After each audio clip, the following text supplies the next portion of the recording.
Entonces dentro del colegio, muchos de ustedes van a tener filosofía, ¿sí? Tercer año y cuarto año medio les espera ese ramo, filosofía, psicología, y muchas veces nuestros profesores intentan imponer ciertos pensamientos. No sé si a ustedes les ha pasado eso, no sé si ustedes han tenido la experiencia. ¿Qué decir en la universidad? Más aún que en la universidad tienes que pasar ese ramo sí, o si no, tienes que pagar de nuevo el crédito del ramo, entonces es un tema. Y muchas veces ha pasado, y en las iglesias siempre se ha dicho, que ir a la universidad cambia a los cristianos.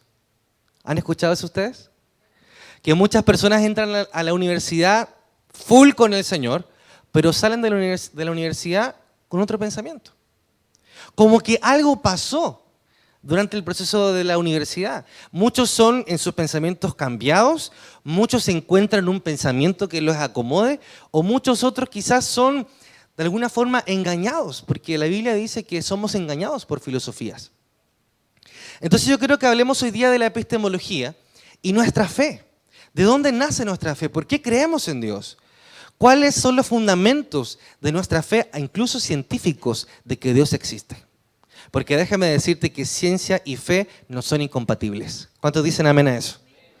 O sea, que tú estudies en la universidad, que tú aprendas más de ciencia, no te hace menos cristiano. Un solo amén. Porque sí, es difícil. Muchas veces uno dice, bueno, hay cosas que me pueden cambiar el pensamiento, pero ayer lo hablábamos con Benjamín y siempre lo hablábamos con algunos hermanos. Qué increíble que el director del proyecto del genoma humano es cristiano. Cree en Dios. Y muchas veces creemos que todos esos grandes descubrimientos los van a tener hombres ateos, agnósticos, escépticos. Pero también Dios quiere que su pueblo, que nosotros podamos desarrollar habilidades para la gloria de su nombre. Amén. Donde sea que Dios te ponga. Y aquí partimos con el tema. Donde sea que Dios te ponga, levanta el nombre de Dios en alto. Porque donde Dios te va a poner, Él te va a dar la gracia para que tú seas una luz en medio de ese lugar. Entonces no tengas temor ni a la filosofía, ni a la psicología, ni a la antropología, ni a ninguna carrera. Porque hoy vas a entender que muchos de esos pensamientos solo son basados en creencias humanas. Y que ninguno de esos pensamientos es el mejor, podamos decirlo así. Que es el más aceptado. No, hay pensamientos humanos que nos intentan muchas veces confundir. Entonces la epistemología. Yo no sé si ya algunos han descubierto algunas caras aquí en la imagen. ¿Sí? Ahí estamos nosotros, ¿cierto? No. Pero hay varias imágenes respecto a la ciencia, respecto a lo que se ha descubierto. Y la palabra epistemología es una palabra rara.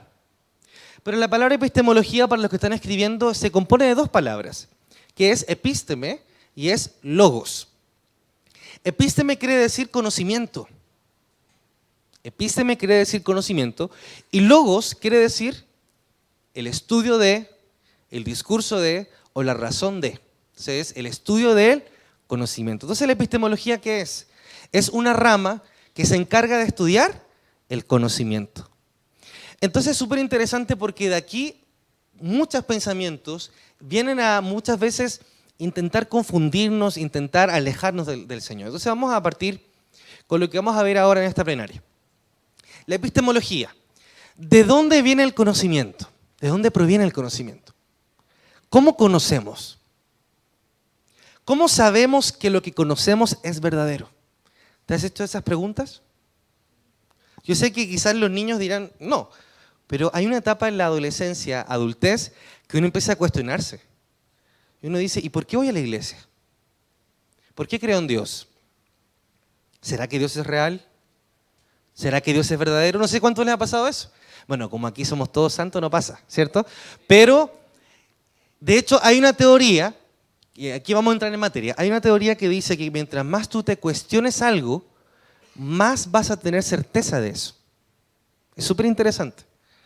Por ejemplo, se ha comprobado que la gente que emprende un negocio, si una persona dice, a ver, voy a emprender un negocio de empanadas, por ejemplo, y voy a vender empanadas porque Esteban vende empanadas, y por eso lo voy a hacer.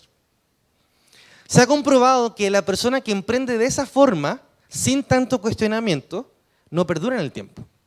Pero una persona que se cuestiona y dice, a ver qué voy a hacer, cómo lo voy aquí, voy a pensar de la forma, a ver cómo lo hago, y voy a llegar a un emprendimiento, se ha comprobado que ese tipo de personas que cuestiona más lo que hace, perdura más en el tiempo. Entonces, muchas veces tú y yo nos vamos a cuestionar la existencia de Dios, sí.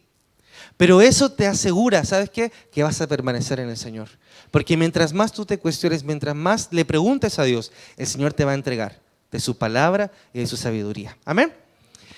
Entonces, ¿de dónde proviene el conocimiento? ¿Cómo conocemos?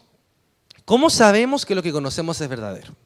Luego vamos a ver brevemente corrientes de pensamiento, conociendo nuestras bases en Cristo y la importancia de mis raíces. Vamos a, no las raíces del pelo, obviamente, las raíces de nuestro pensamiento y de nuestro conocimiento. ¿Bien? Entonces, epistemología. Epistemología viene, la etimología de esta palabra, viene de dos palabras, como yo les decía, epísteme, que quiere decir conocimiento científico, y logía, que quiere decir estudio y tratado. Entonces, la epistemología, ¿qué es? En una palabra, en breves palabras, ¿qué sería? El estudio del conocimiento. Hubo un grupo de hombres que dijo, oye, ¿por qué creemos en los dioses? Ustedes sabían que hubo un momento de la historia que hubo un grupo de personas que dijo, ¿y por qué creemos en el mito fulano? Ustedes sabían que había mito para todo. Cuando llovía, había un mito. El mito de que la madre lloraba por su hija y ahí entonces cae la lluvia. El mito del otoño, había mitos para todo. Pero hubo un grupo de hombres que empezó a cuestionarse eso y decir, ok, ¿este mito será verdad? ¿Es real esto? Y ahí nace la epistemología. Entonces, vamos a partir de una vez en materia y les pido su atención acá. En el siglo VI antes de Cristo, los griegos desarrollan algo que se llama la navegación. Los griegos, ustedes saben que gran parte de su economía estaba por el hecho de vender a través de los barcos. Ustedes saben que habían barcos mercantiles y que ellos vendían. Entonces, los griegos, a la diferencia de los babilónicos, aquí hay un punto importante, los griegos no conocían las estrellas, no conocían la astrología. Porque ustedes saben que antiguamente no había Waze, no había GPS, ni nada de esas cosas. Antiguamente la gente en el mar, la forma de ubicarse era por medio de ¿qué? De las estrellas, muy bien. Pero los que eran expertos en eso eran los babilónicos. Los babilónicos sabían astrología, pero los griegos no. Los griegos estudiaban la estrella, ellos estudiaban la astronomía. ¿Ven la diferencia? Entonces los griegos, cuando andaban en el mar, adivinen cómo andaban. Si no sabían andar en el mar porque no conocían las estrellas, ¿cómo lo hacían entonces? Andaban por las costas. Solo por la costa. Entonces, hacían un viaje y iban por toda la costa para poder llegar al otro lugar. Porque si iban por el medio, ¿qué les pasaba? Se perdían, porque no sabían astrología. Entonces, los griegos, ustedes saben que los griegos eran hombres que se dedicaban a pensar solamente. Ellos tenían gente que les hacía todo, les hacía la cama, les hacía el aseo, les hacía la comida, y ellos se dedicaban a pensar. Lo que se denomina el filosofar. ¿Alguien sabe qué significa filosofía? A ver, ¿quién? Amor a la sabiduría. Muy bien, porque es filos y viene de Sofía. Sofía quiere decir sabiduría y filos quiere decir amor o amante. Amante de la sabiduría. Los griegos eran amantes de la sabiduría. Ellos solamente querían saber por qué ocurrían las cosas. ¿Me doy a entender todavía? ¿Vamos bien? ¿Sí? Porque esta es una base para que entendamos lo siguiente. Entonces van los griegos. ¿Cómo van los griegos con el barco? ¿Cómo iban ellos? Por las costas. Iban por las costas y ellos salieron a explorar por las costas porque no sabían manejarse en el mar. Y de repente los griegos se encuentran con otras personas. Se empiezan a encontrar con otros grupos de civilizaciones, gente morena, gente de otro color. ¿Y saben cómo le llamaron a esas personas los griegos? Los bárbaros. ¿Por qué? Porque los griegos dijeron, oye, este está hablando un idioma raro. Ah, lo que pasa es que ellos están balbuceando el griego. Imagínense el egocentrismo de los griegos. O sea, ellos dicen, no, ellos están hablando como las guaguas. O sea, ellos balbucean el griego, pero no, eran otras civilizaciones que tenían otro idioma.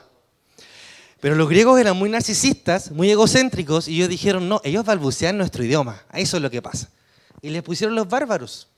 Bárbaro significa aquel que balbucea. Entonces estaban los griegos ahí, iban por las costas, le llaman a los bárbaros, a esos tipos, y de repente se dan cuenta que los que eran morenos tenían dioses morenos. Los grupos que tenían la cara más ancha tenían dioses de cara ancha. Entonces los griegos empezaron a decir, oye, pero ¿no era que nuestros dioses eran los únicos dioses? Porque volvemos al punto de que los griegos se creían que eran los únicos en el planeta. Entonces los griegos dijeron, oye, pero si nuestro dios Zeus y todos nuestros dioses son los únicos, ¿por qué ellos tienen otros dioses?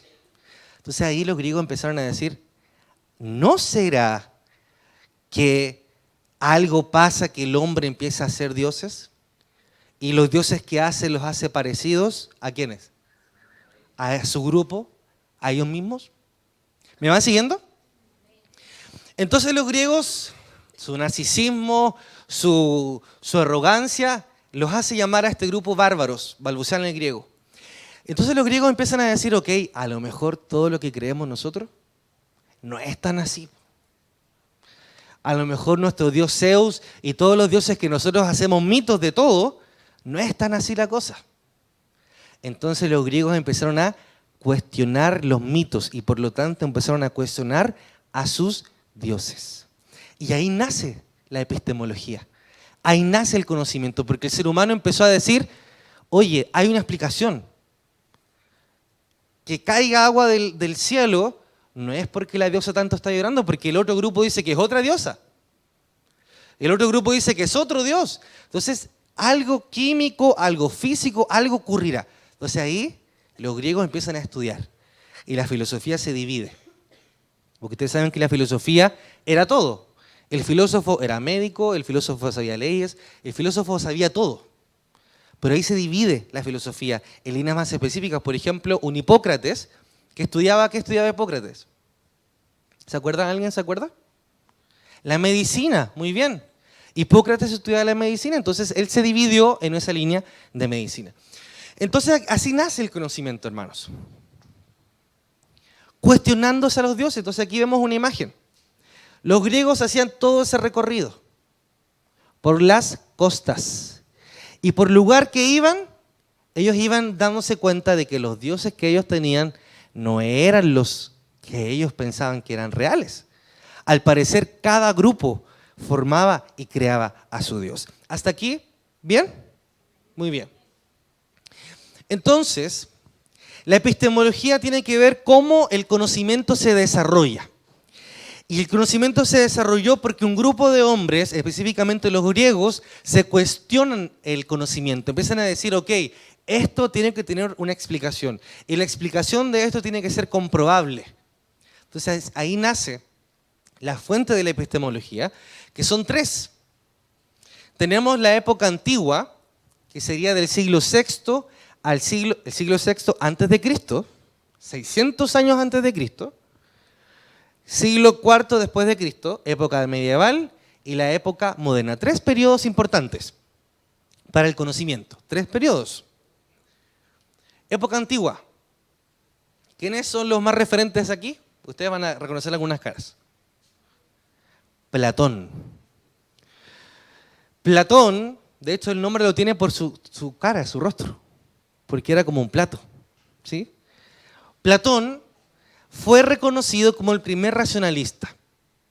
Platón creía que el conocimiento venía por el mundo de las ideas. Lo que importaba aquí era la razón. Para Platón era la razón. Pero luego aparece otro filósofo, que era Aristóteles. Ustedes saben que Aristóteles dijo una frase muy, muy común. Aristóteles dijo, el ser humano es un zoológico. logos. Eso dijo Aristóteles. Aristóteles dijo, el ser humano es un zoo es Z-O-O. Zoo es como el juego. ¿Han jugado el zoo alguna vez? Ya. Zoo logos. No tiene nada que ver con el zoologos. Ya. Zoo logos. ¿Qué significa zoo? Z-O-O. Vamos. ¿Qué significa zoo? ¿Qué será? Animales. Recuérdense que esta es otra cosa. Nuestro idioma está súper influenciado por el griego. Los griegos impactaron mucho nuestra sociedad. Entonces, Aristóteles dijo, el ser humano es un zoologos. ¿Qué quiere decir zoo? Animal. ¿Y logos qué quiere decir? Quiere decir razón. Quiere decir palabra. Razón y palabra.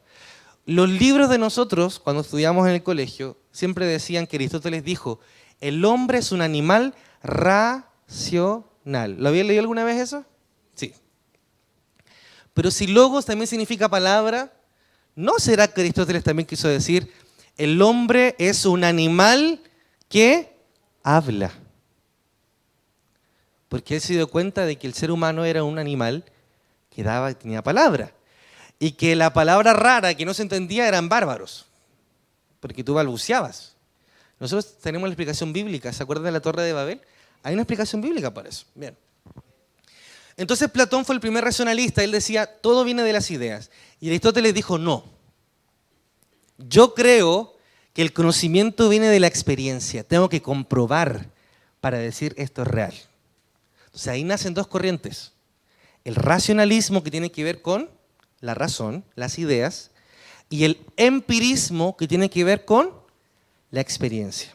Entonces está el racionalismo y el empirismo, y ahí nace.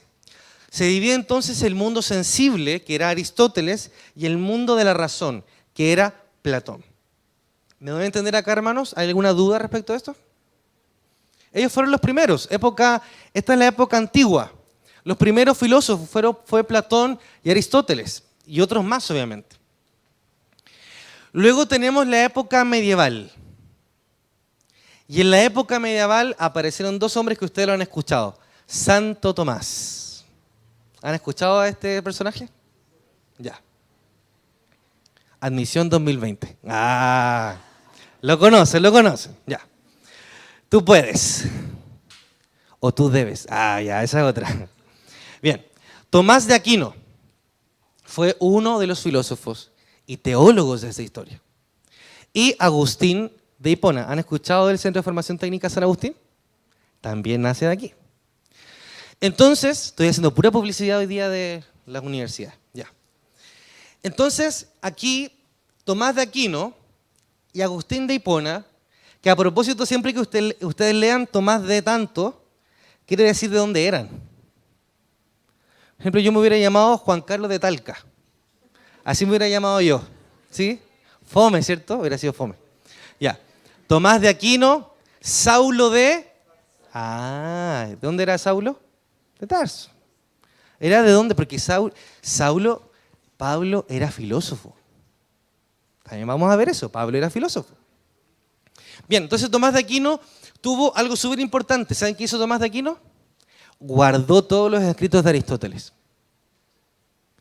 Porque Tomás de Aquino decía, y él estaba de acuerdo con la visión aristotélica, de que el conocimiento tiene que ver con la experiencia. Hay que comprobar la existencia de Dios. Y Tomás de Aquino creía eso, comprobarlo, la prueba, la experiencia. ¿Qué decía San Agustín? San Agustín hizo otra cosa, guardó todo lo de Platón, guardó los discursos de Platón respecto a la razón. San Agustín decía, no, el conocimiento está dado por la razón. ¿Se dan cuenta que ya aparecen dos líneas, dos corrientes de pensamiento? ¿Cuáles son? El racionalismo, que es la razón, y el empirismo, que es la experiencia. Muy bien. Y luego tenemos la época moderna. Ahí tomé la mejor foto que encontré, no había otra mejor, que es este famoso René Descartes. René Descartes. A ver, alguien de aquí, los alumnos, ¿alguien se acuerda quién era René Descartes? Porque este sí aparece. ¿A quién se asocia René Descartes? ¿Cómo? Muy bien. Él decía, yo pienso y luego existo. Descartes decía, yo pienso y luego existo. También Descartes dijo, porque en el griego dice como dubo ergo nem, algo así dice en el griego. Que quiere decir dudo y luego existo. O sea, él creía mucho en la razón. ¿Y René Descartes a qué se asocia también? Al método. ¿Cuál método? Método científico. ¿Se acuerdan de eso en el colegio? ¿Cuál era el método científico?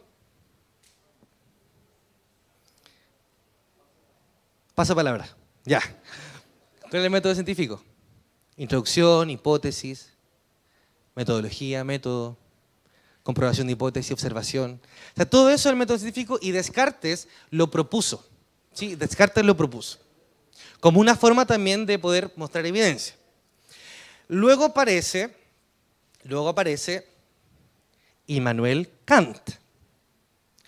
Y Kant, a la diferencia de los demás, tenía algo.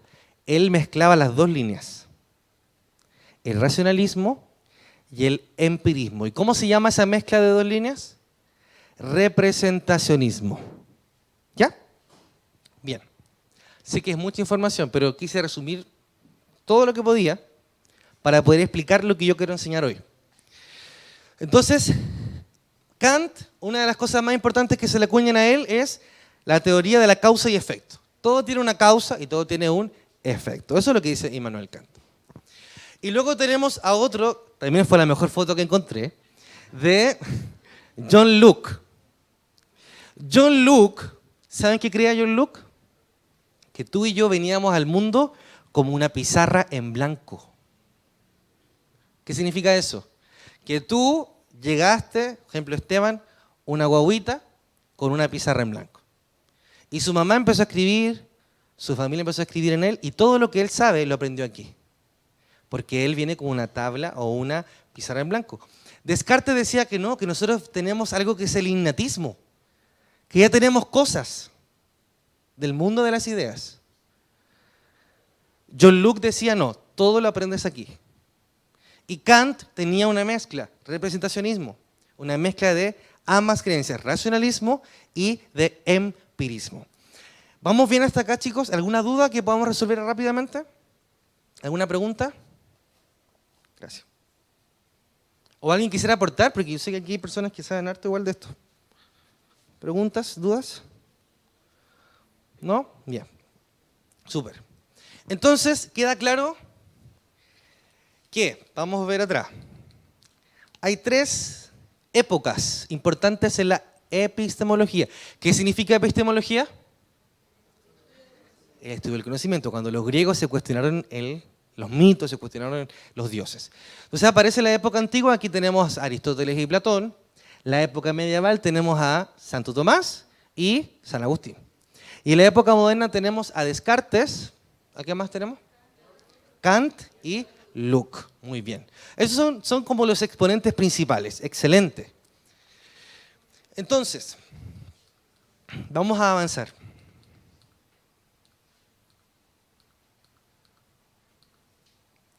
Hagamos un resumen. Esquema sintético de las principales tendencias epistemológicas a la búsqueda del conocimiento. ¿Es posible alcanzar el conocimiento de alguna verdad? Si la respuesta es no, la corriente más adecuada se denomina escepticismo. Una persona escéptica es aquel o aquella que dice que no hay forma de alcanzar el conocimiento de la verdad. Un escéptico te va a decir a ti, tú dices yo creo en Dios y él te va a decir, pero es que no hay forma de comprobarlo. Eso es un escéptico. Pero tengo una pregunta. ¿Que tú creas en Dios te hace menos que el escéptico? ¿Por qué no? Porque se están dando cuenta que hay varias formas de mirar un fenómeno y que los escépticos no están en la razón completamente? ¿No deben entender con eso? Porque muchas veces se nos presenta un escéptico, un agnóstico o un ateo. Y uno siente como que uno está mal. Pero déjame decirte que toda la vida, desde los griegos, esto se puede mirar de 3, 4 formas. Uno puede decir, no, esto vino del mundo de las ideas. Otro puede decir, no, esto se creó aquí. Otro puede decir, puede ser las dos cosas.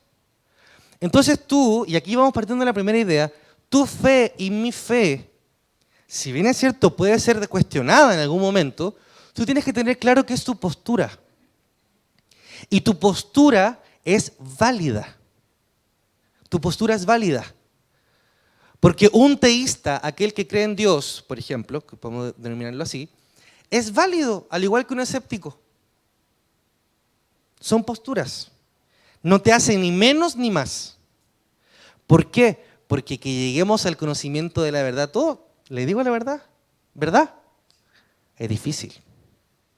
Pero sí la Biblia me da una luz, porque la Biblia dice en Efesios 4:11 que Él preparó apóstoles, profetas, evangelistas, pastores y maestros a fin de que lleguemos ¿a qué? A la unidad ¿de qué? De la fe. O sea que ser un ministro de Dios, un pastor o un apóstol, es una cosa de un rango mayor. Porque tu pega y tu función va a ser que todos lleguemos a la unidad de la fe. Y eso probablemente no sea antes del arrebatamiento. Ojalá. Aunque esa palabra no habría que ocuparla, porque ojalá significa por Alá, ¿cierto? Bien. Por Dios. Ojalá llegamos, por Dios. Lleguemos a la unidad de la fe antes del arrebatamiento, pero es bien difícil. Por eso la Biblia me da una luz de que los ministros van a ser usados para que todos lleguemos a la unidad de la fe. Bien, otra postura. ¿Es posible alcanzar el conocimiento con alguna verdad? La respuesta es sí. ¿Con qué medios cognitivos? Uso de los sentidos, ¿cómo le llamamos a esa línea? Empirismo. Quiere decir, yo creo que sí puedo conocer la verdad por mi experiencia. Por ejemplo, alguien que la iglesia diga, yo tuve una experiencia con Dios. Y eso a mí no me lo borra nadie. ¿Qué estás haciendo ahí científicamente? Estás siendo un empirista. Oye, pero ¿cómo creen en Dios? Yo tuve una experiencia y punto, se acabó, no hay que discutirlo más. Es mi experiencia, es lo que yo creo en Dios. Ese es el empirismo. Otro dice que puedo alcanzar la verdad por medio de la razón. ¿Qué creen ahí? ¿Cómo se llama esa corriente? Racionalismo. Gracias. ¿Cuál es el objeto de esta verdad? Cuando la respuesta es una realidad interna a uno mismo, se llama idealismo. Cuando es una realidad externa a uno mismo, se llama realismo. Aquí yo quise anotarlo. El realismo es la realidad conocida, existe aunque no la conozcamos. Realismo es decir, yo no sé quizás todo lo que existe, pero es real. Eso es realismo. Es una realidad externa a mí mismo.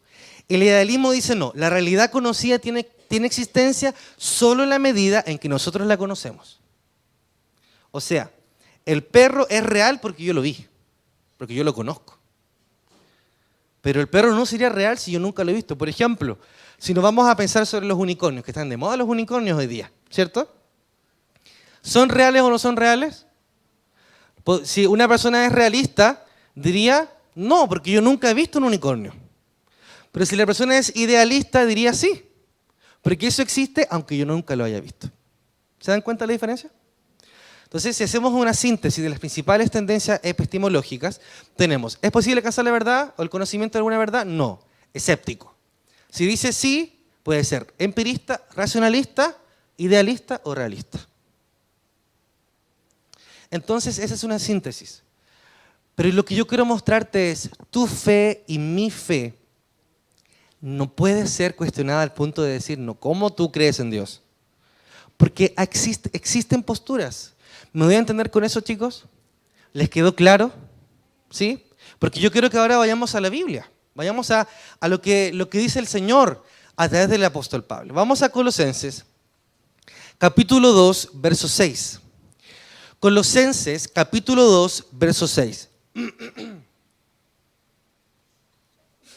Colosenses 2, 6 dice: por tanto, de la manera que recibisteis a Cristo Jesús, el Señor, así como andad, léalo conmigo, así andad en Él.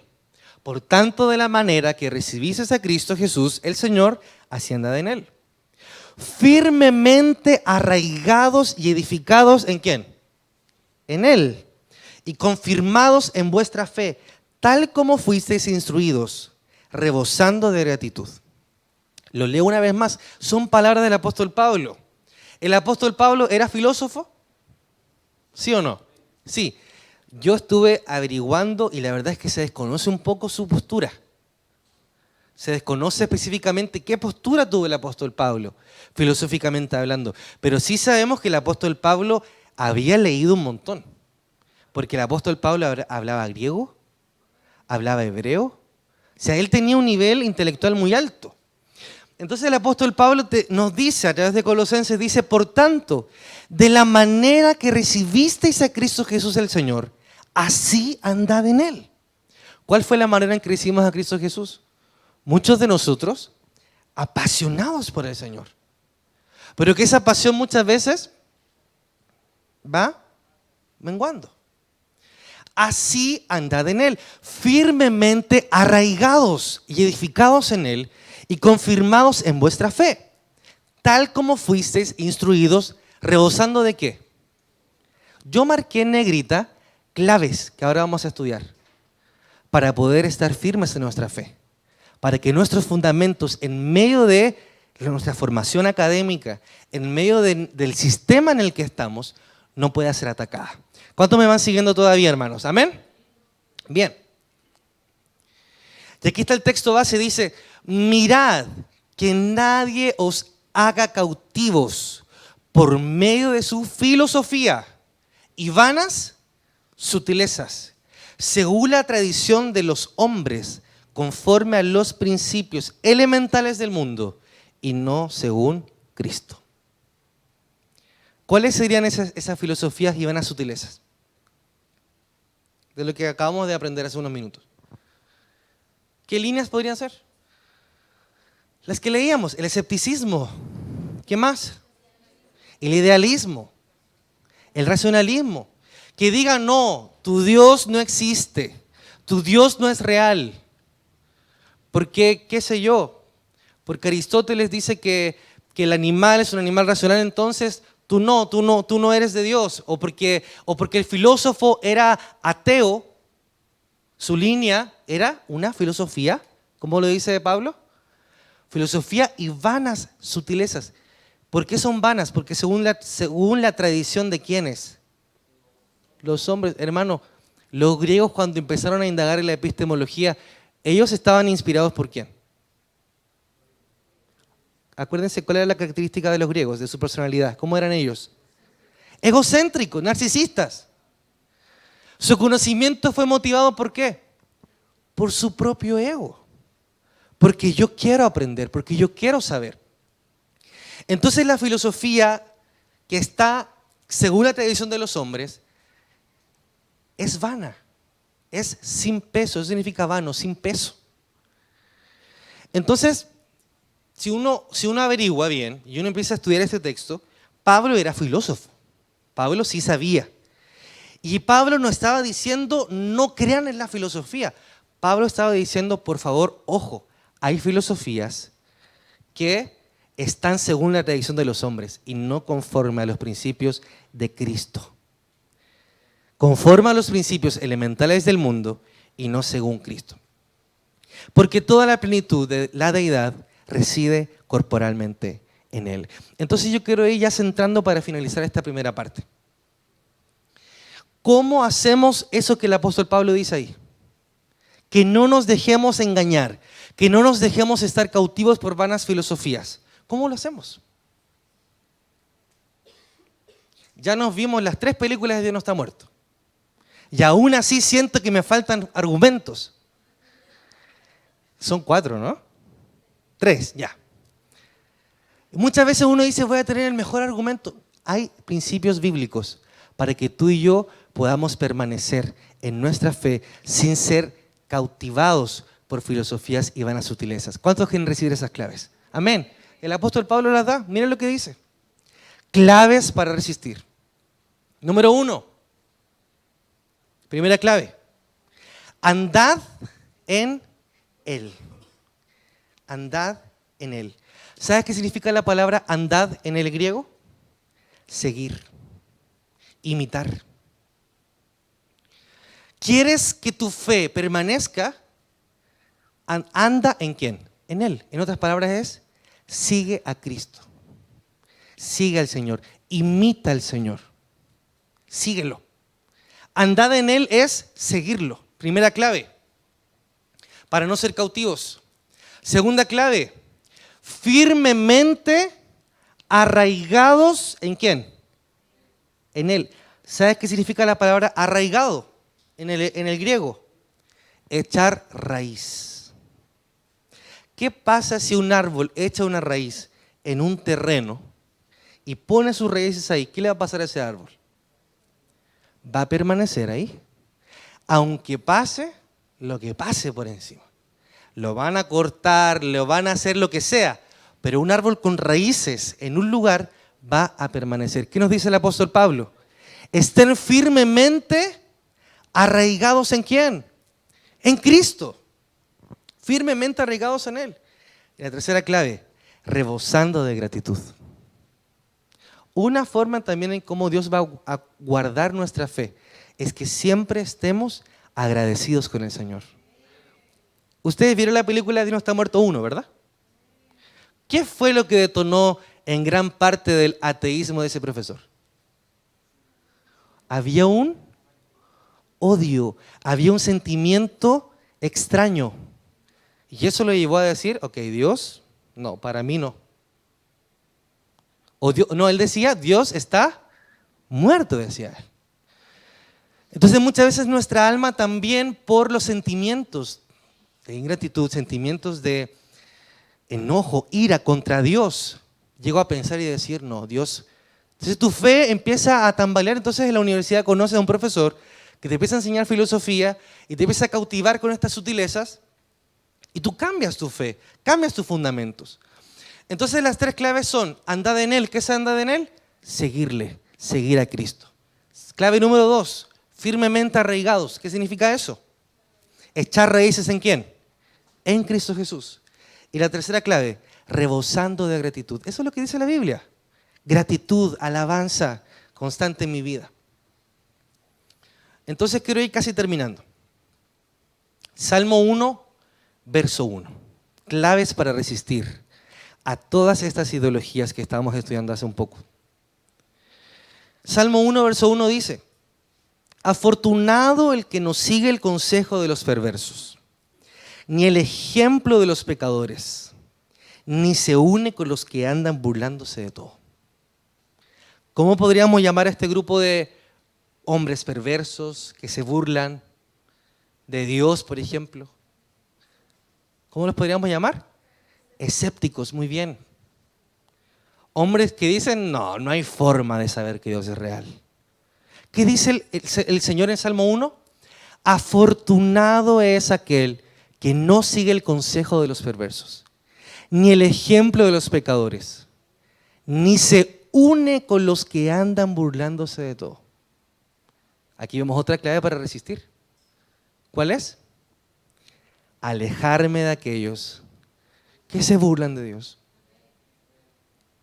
Es lo primero que tú tienes que tener claro. Al contrario a estos que no siguen estos consejos, dice, les gusta la enseñanza del Señor y la estudian de día y de noche. Les gusta aprender más de Dios. Son características que te van a ayudar a fortalecer tu fe, a tener fundamentos, estudiar la palabra, tener versículos que hayan sido remas para tu vida. Porque lo hablábamos, el empirismo, ¿qué es el empirismo? ¿Qué es el empirismo? La experiencia. Una experiencia con Dios que tú tengas, nadie la puede refutar. Porque es tu experiencia. Es como una vez una profesora que una vez estábamos discutiendo un tema sobre el origen de una enfermedad. Y yo discutiendo, yo creyéndome experto y ella con más de 30 años en el tema. Y yo hablando y discutiendo a la par con ella y ella me dijo, Juan Carlos, no hay discusión de esto. O sea, esto no se discuta. ¿Por qué sigues discutiendo algo que ya no se discute más? Entonces, y ahí yo dije, ok. ¿Por qué entonces nosotros cuando empiezan con esto de tratar de burlarse, hacernos preguntas, ¿por qué tú no le dices a esa persona? No se discute más. Es mi experiencia con Dios. Dios ha transformado mi vida, Dios ha cambiado mi lamento en baile, Dios me ha dado una nueva vida y eso no se discute. Porque es mi experiencia. Y como es mi experiencia, es válido. Porque es mi forma de pensar. ¿Me van siguiendo, hermanos? ¿Amén? Muy bien. Al contrario, les gusta la enseñanza del Señor y la estudian día y noche. Y mire este texto y con esto quiero ir terminando.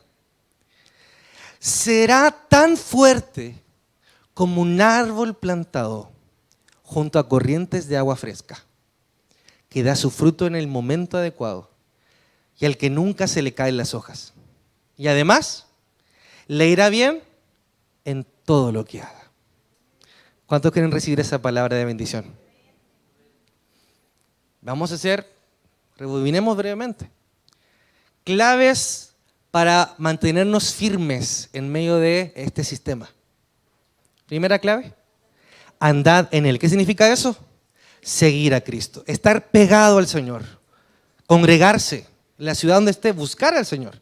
Clave número 2, firmemente arraigados. ¿Qué significa eso? Echar raíces. Clave número 3, rebosando de gratitud. ¿Qué significa eso? Constantemente le doy gracias a Dios por mi vida y no permito que se ponga el sol sobre mi enojo. Otras claves. No se junta con perversos ni con aquellos que se burlan del Señor. Al contrario, ¿qué les gusta a estas personas? La enseñanza, la palabra.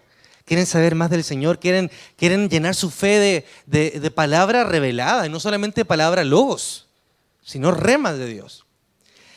Y este tipo de personas será tan fuerte como un árbol plantado junto a las corrientes de agua fresca, que da fruto a su tiempo y en el momento adecuado, y el que nunca se le caen las hojas, y le irá bien en todo lo que haga. Entonces, esa imagen la tomé de un libro que se llama Ser para Hacer, un libro muy lindo.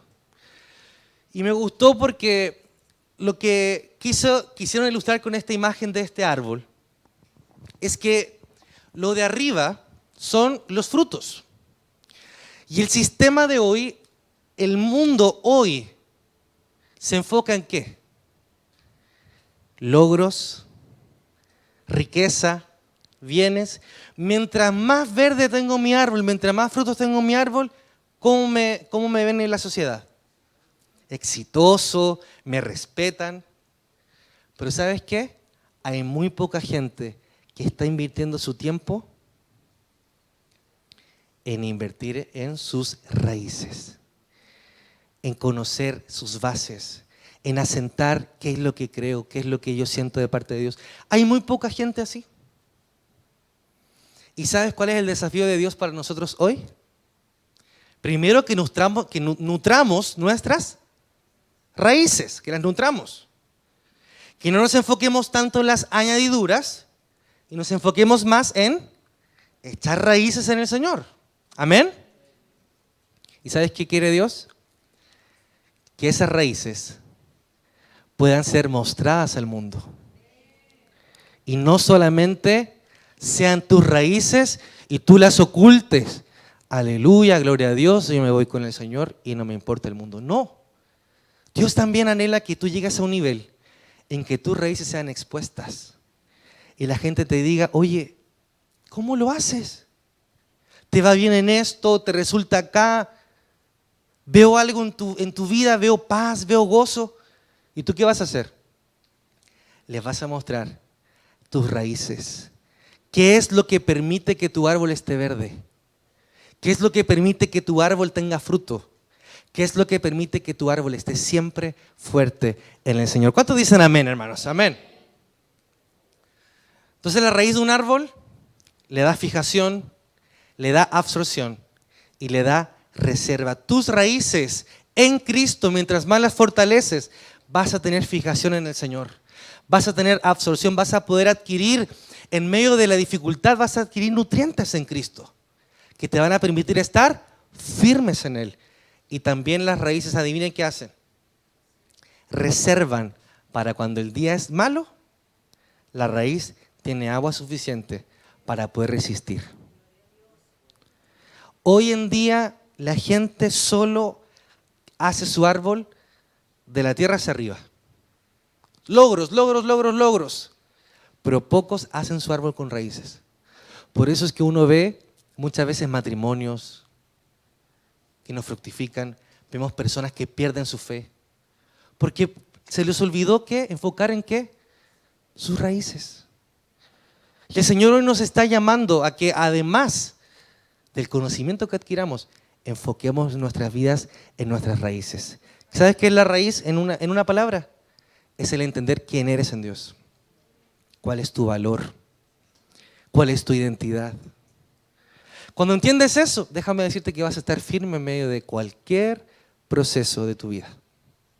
Tus raíces son importantes. Tus raíces van a permitir que estés firme en fundamentos, firmes en tu fe, firmes en la universidad, en el trabajo, etcétera, firmes en el Señor. Entonces, la Biblia dice,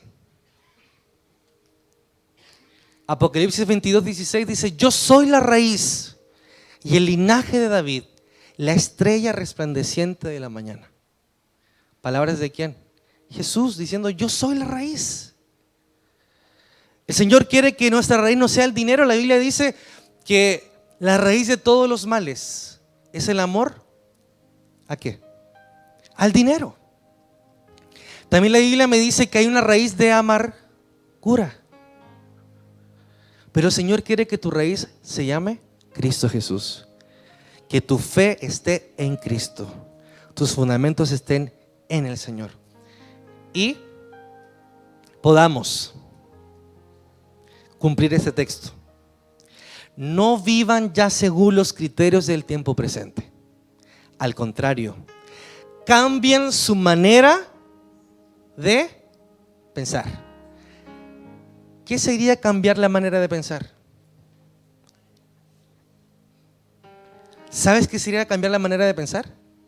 Es decir, yo soy hijo de Dios y me tengo que enfocar en mis raíces. El mundo me dice que tengo que enfocarme en mi estatus, pero el Señor me dice, enfócate en tus fundamentos. Eso es cambiar tu forma de pensar. ¿Y qué va a pasar? Cambien su manera de pensar para que así cambie su manera de vivir y lleguen a conocer la voluntad de Dios, es decir, lo que es bueno, lo que es grato y lo que es perfecto. Entonces el Señor hoy nos está llamando a que nos arraiguemos en Él, nuestras raíces firmes en Cristo, para que podamos resistir cualquier tipo de ataque en nuestro pensamiento, en nuestra fe, y podamos permanecer firmes y que algún día lleguemos a ser raíces que se muestren en el mundo entero. Porque no podemos dejar de declarar lo que hemos visto y lo que hemos oído. ¿Cuántos en este lugar anhelan que el Señor Jesús sea su raíz? Y te digo algo, la Biblia lo dice. Será como un árbol plantado junto a corrientes de agua. Y lo termina diciendo más encima. Y todo lo que hace le va a ir bien. Es tremendo. Yo sé que hay muchas cosas más que podríamos hablar, pero yo quiero bendecirte esta mañana y quiero invitarte a que te pongas de pie y le damos gracias al Señor por su palabra, por lo que Él nos ha entregado esta mañana. En el nombre de Jesús. En el nombre de Jesús. Ahí, hermano, en tu lugar, cierra tus ojos, cierra tus ojos. Cierra tus ojos ahí. El Señor hoy te está hablando. Él te está entregando herramientas para que permanezcas firmes. No va a pasar aquello que te han dicho, que te vas a apartar de Dios, que eso que vas a estudiar te va a apartar. Sea un ejemplo, deja que Dios sea tu raíz. Deja que Él te dé el valor. No busques tu valor en algo, no busques tu valor en un bien, en una riqueza. En Cristo tenemos nuestro valor. Él nos da el valor de somos sus hijos. Somos sus hijos, Señor. Ahí, hermano, en tu lugar, levanta tus manos y dile al Señor: Señor, yo lo recibo esta mañana.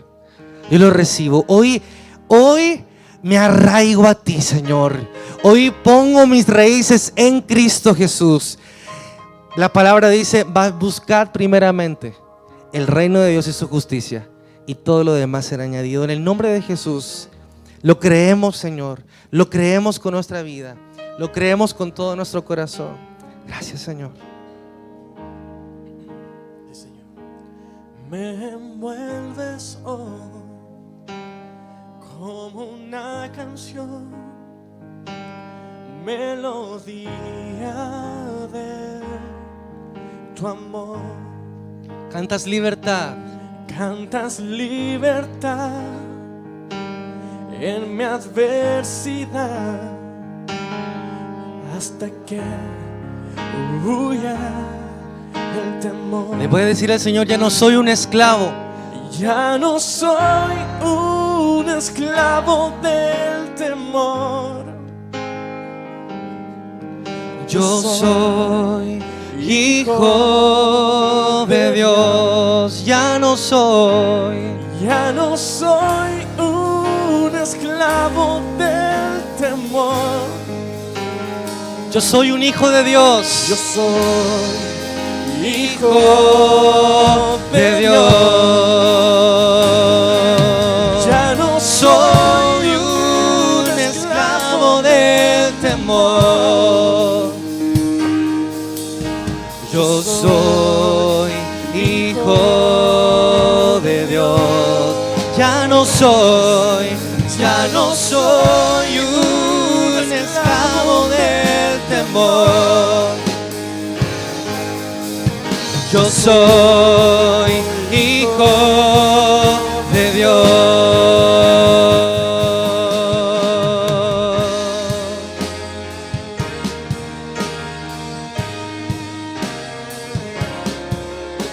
Sí, Señor.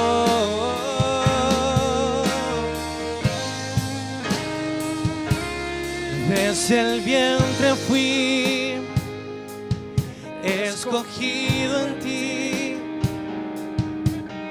Me llamó el amor. De nuevo nací.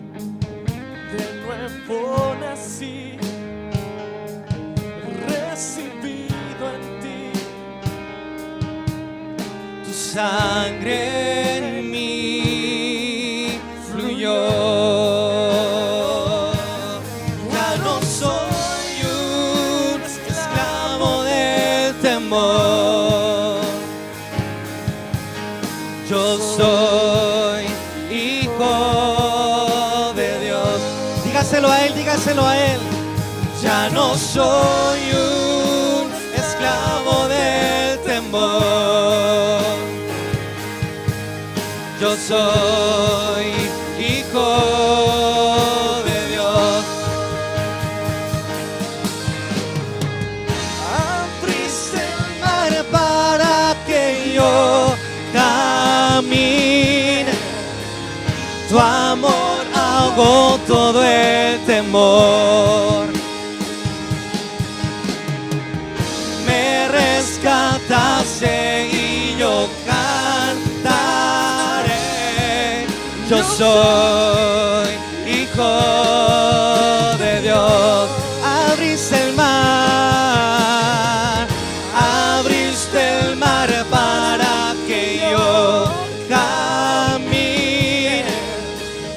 Tu amor ahogó todo el temor. Me rescataste. Me rescataste y yo Yo soy. Yo soy hijo de Dios. Abriste el mar para que yo camine. Tu amor ahogó todo el temor. me rescataste y yo cantaré. Yo soy. Hijo. ¿Lo puedes cantar una vez más? Una vez más. Abriste el mar para que yo camine. tu amor ahogó todo el temor. Me rescataste y yo cantaré. Yo soy hijo de Dios.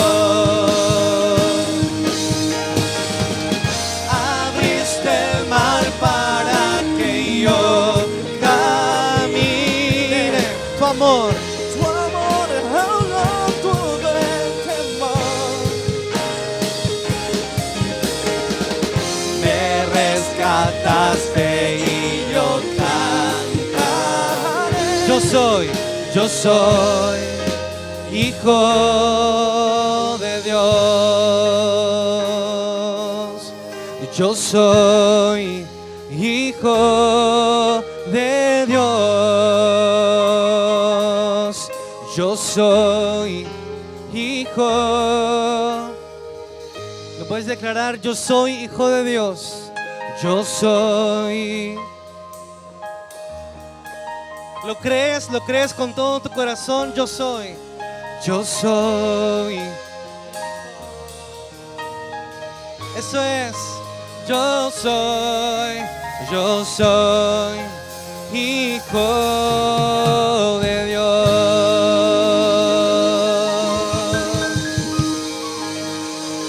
Gloria a Dios. Gracias, Señor. Gracias, Señor. A ti damos la gloria, damos la honra. Padre, que tu palabra siga llenando nuestras vidas, Señor. Te amamos, te adoramos a ti. Y queremos que tú seas nuestra raíz. Queremos que tú seas nuestro todo, Señor. ¿Alguien dice amén esta mañana?